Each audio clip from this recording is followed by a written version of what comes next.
you know, in the last 10 years in the US is we've seen this continuing diminishment of spaces where people can actually interact with left social justice-based values.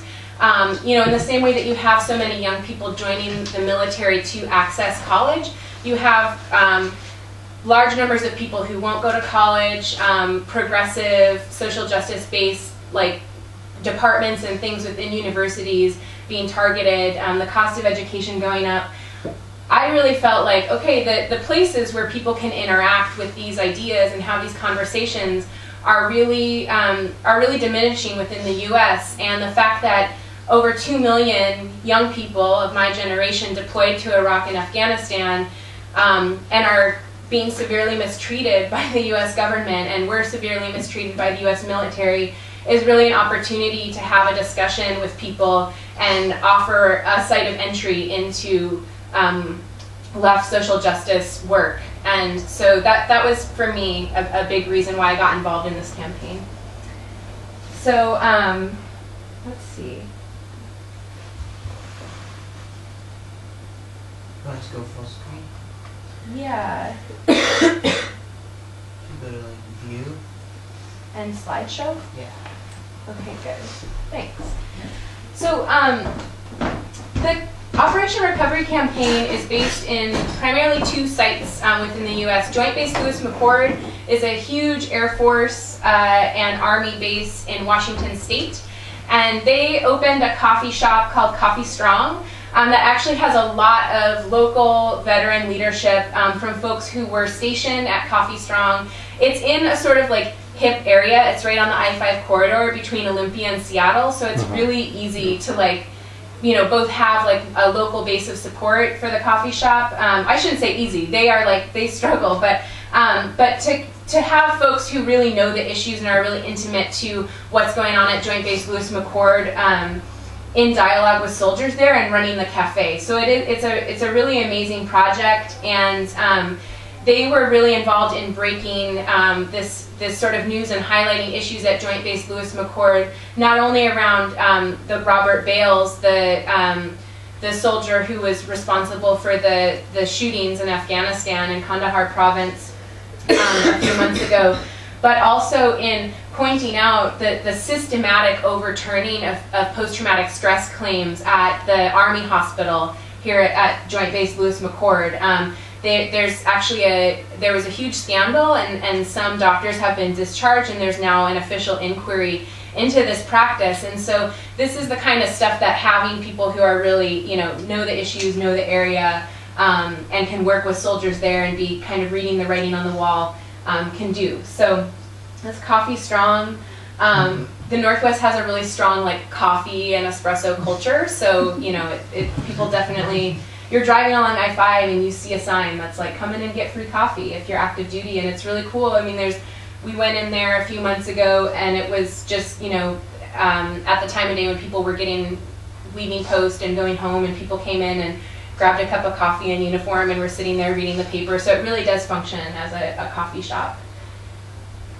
Under the hood in Killeen, Central Texas, is the other GI-Coffeehouse in the U.S. right now. The third one being in Kaiserslautern that we'll hear more about from Micah. In Central Texas, there's not a really strong like public hangout coffee shop culture.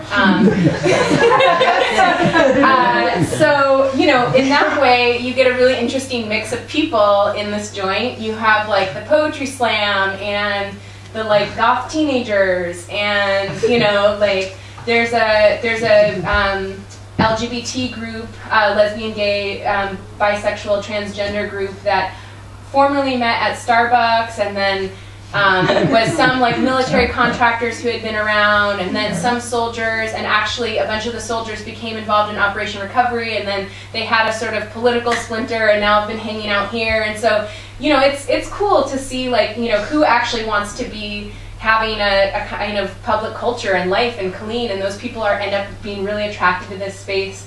That said, it does function more as a space for like special events and counseling and support groups and things like that. But they just got a basketball base, so we'll see where things are going. But they have like barbecues every Thursday night with, it's called Ribs and Rights, and it's like GI rights workshops, and yeah, I'm on my way back there next week. So, so a big part of the campaign has been, you know, having these campaign leadership trainings where new Iraq Veterans Against the War members who are interested in these issues and Civilian Soldier Alliance members come together. And we do this about twice a year and just try to plan both how folks working in remote sites and chapters are going to support the work at Fort Hood, and also what it looks like to kind of nationalize these issues around the right to heal for soldiers. So that's ours last August in Portland. This is actually in Under the Hood at the last campaign meeting in February, so in Texas. That's Andrew, one of the field organizing team members and one of the kind of leaders at Coffee Strong. More from this is Ryan, one of the active duty soldiers at Fort Hood, and Dottie, she's an Army veteran who's part of the San Francisco chapter. We have a really good time at our campaign meetings, but you can kind of see it's people from all over the country coming together to try to figure out how to build this campaign. This is, again, outside Under the Hood. So this is Specialist Jeff Hanks. The Operation Recovery campaign kicked off in 2010 by publicly supporting his bid to basically not complete his tour in Afghanistan. He had already deployed, he was dealing with post-traumatic stress, he has 2 daughters. He went AWOL and turned himself in and refused orders to return. And you know, basically was making a case around I'm non-deployable, I'm medically non-deployable. So this is when that Operation Recovery kicked off. And this was the first name again? Sorry. Specialist Jeff Hanks. Thank you. Yeah. This is at the front gate of Fort Hood. You can kind of see all the, like, get your uniform clean, get your hair cut, you know, sell your wedding ring, all of these like signs here. That's, you know, this is the gate where there's like 3 main gates to the base, and so there's thousands of soldiers driving through here every day. At this time, there were still about 30,000 soldiers deployed in Iraq or Afghanistan, so 45,000 people going to work here every day, and far more contractors. And these veterans, Malachi, who is from Central Texas and was stationed at Fort Hood, Aaron Hughes, one of the field organizing team members, Army veteran, set up this watchtower and said, General Campbell, we're putting you on watch. Like, we see what you're doing. We're like putting on watch your practice of redeploying traumatized soldiers. So that got some media coverage. This was the Veterans Day parade in Killeen, which is like super militarized town.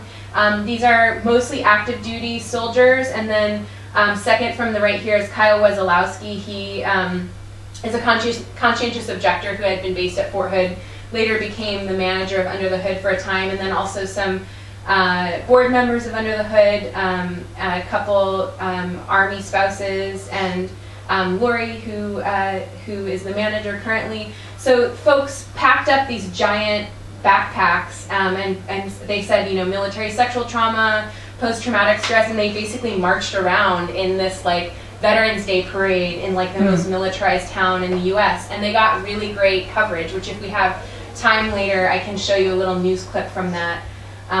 But some more pictures from that action. There were a lot of folks from the rear detachment who had been left behind when their unit deployed to Iraq and were being really, really mistreated, called shitbags, called lazy, being denied medical care, being made to run on injuries and things, who became really involved with this campaign and started organizing each other. Curtis is one of them. So you definitely see how the work grows within certain units of people who are experiencing these issues. He's since been medically chaptered out. Chris has also, he successfully applied for conscientious objector status with the help of Under the Hood. These are some other veterans in Killeen at the Veterans Day Parade raising similar issues, supporters. So another part of the campaign has been these 2 right to heal tours. Basically, groups of veterans have taken out like across the country and gone on these speaking tours twice now, and one of them just wrapped up in April. That's Maggie Martin, or a drawing of Maggie Martin. She's an Army veteran who was in Tennessee. This was from the Albuquerque one on the first Right to Heal tour. These folks had all been resident organizers at Fort Hood. Sergio, he's a Marine veteran from New Jersey. Some of you might be familiar with the War is Trauma art show because maybe Micah can talk about it more, but it's been up in Kaiserslautern, but that was part of the Right to Heal tour as well. Another thing that we've done is tried to have kind of actions in other towns, and I can mostly show you ones from San Francisco because that's where I've been. But like one thing we did was we went out to Fleet Week, which is the biggest recruiting bonanza in California of the year. You have all these Navy ships come through and Marine recruiters, Army recruiters, and we went out and we're just raising these issues. I mean, this sign doesn't really get into that, but primarily what we were talking to folks about and talking to young people about was, you know, the number of suicides, the number of people who are seeking treatment and aren't getting it, the number of people who did go AWOL during the Iraq War and the reasons for that. And there were some really generative discussions. This is a Navy veteran, a member of IVAW.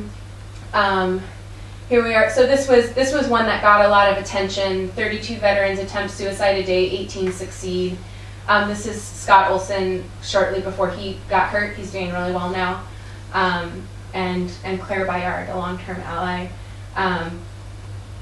That's actually me talking to a young high school student who had signed up at age 17 with the Marines and is still at a point when he can back out. And he was super curious about these issues, and so yeah. And this is, some of you might be familiar with the NATO action in Chicago. A few months ago, a bunch of U.S. veterans went and threw their medals back to NATO.